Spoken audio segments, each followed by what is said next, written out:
ये तस्वीरें हम आपको दिखा रहे हैं। तमाम जो विपक्षी सांसद हैं वो संसद यानी सदन की कार्यवाही स्थगित हुई है, अब संसद के बाहर प्रदर्शन कर रहे हैं, अपनी एकजुटता दिखाते हुए एक साथ खड़े नजर आ रहे हैं। राहुल गांधी उसमें हैं और अमरिंदर सिंह वडिंग जो हैं वो भी तस्वीरों में नजर आ रहे हैं। तमाम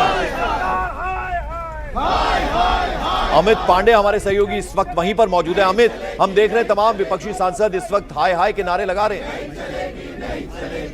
सदन में जो निलंबन की कार्रवाई हुई है और अब उसके बाद उससे पहले राहुल गांधी को बोलने नहीं दिया गया, ऐसा विपक्षी सांसदों का आरोप है। इसको लेकर अब यह सांसद इकट्ठा हुए हैं और इसमें सबसे अहम बात यह है कि सिर्फ कांग्रेस नहीं खड़ी हुई है, जो जैसा कि हमारे सहयोगी अरुण जिक्र कर रहे थे, सारे विपक्षी दल है, जिसमें सपा है, जिसमें डीएमके है, जिसमें तृणमूल के भी कुछ सांसद है, वो सारे इकट्ठा हुए हैं। तो अब कांग्रेस के साथ साथ जो सारा विपक्ष है वो भी इकट्ठा हो गया है और आने वाले दिनों में सरकार के लिए ये बहुत ही मुश्किल बात होगी सदन को चलाना, जब तक कि विपक्षी सांसदों के निलंबन के मुद्दे पर वार्ता नहीं होती और दूसरा जो राहुल गांधी को वक्तव्य देने के मुद्दे पर वार्ता नहीं होती। मतलब कि बजट के बाद ऐसी उम्मीद की जाती है कि राष्ट्रपति अभिभाषण में जब चर्चा होगी तो एक सुचारू रूप से संवैधानिक प्रक्रिया होगी, लेकिन इस बार यह होता हुआ नहीं दिख रहा है क्योंकि आरोप प्रत्यारोप का ये दौर शुरू हो गया है और अब ये देखना होगा कि सरकार इन निलंबित हुए सांसदों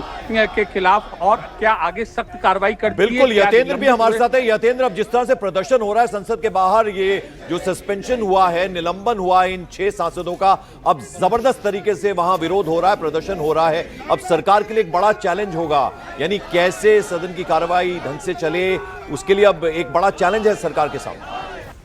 देखिए, बिल्कुल सरकार के सामने बड़ा चैलेंज, और जिस तरह से विपक्षी एकजुटता सामने नजर आ रही है उससे जाहिर है कि ये मामला जो गतिरोध है वो अभी रुका नहीं है, वो अभी खत्म नहीं होगा। सरकार ने जरूर कड़ी कार्रवाई करके एक मैसेज देने की कोशिश की है, लेकिन जिस तरह से विपक्षी सांसद आक्रामक तेवर अपना रहे उससे जाहिर है कि ये गतिरोध आगे भी लगातार बनता हुआ दिखाई देगा। और जो संसद है और अभी संसद चलेगी, इसको लेकर अब अनिश्चितता का माहौल है, क्योंकि संसद इस तरह से चल पाए ये भी बड़ा मुश्किल है, क्योंकि ये हंगामा अभी रुका नहीं है और जो तेवर है वो विपक्षी सांसदों के वो साफ तौर पर दिखा रहे हैं कि इस मामले को लेकर विपक्ष बिल्कुल हमलावर तरीके से टकराव के मूड में आ चुका है और वो किसी भी तरह से कदम पीछे हटाने के लिए तैयार नहीं है।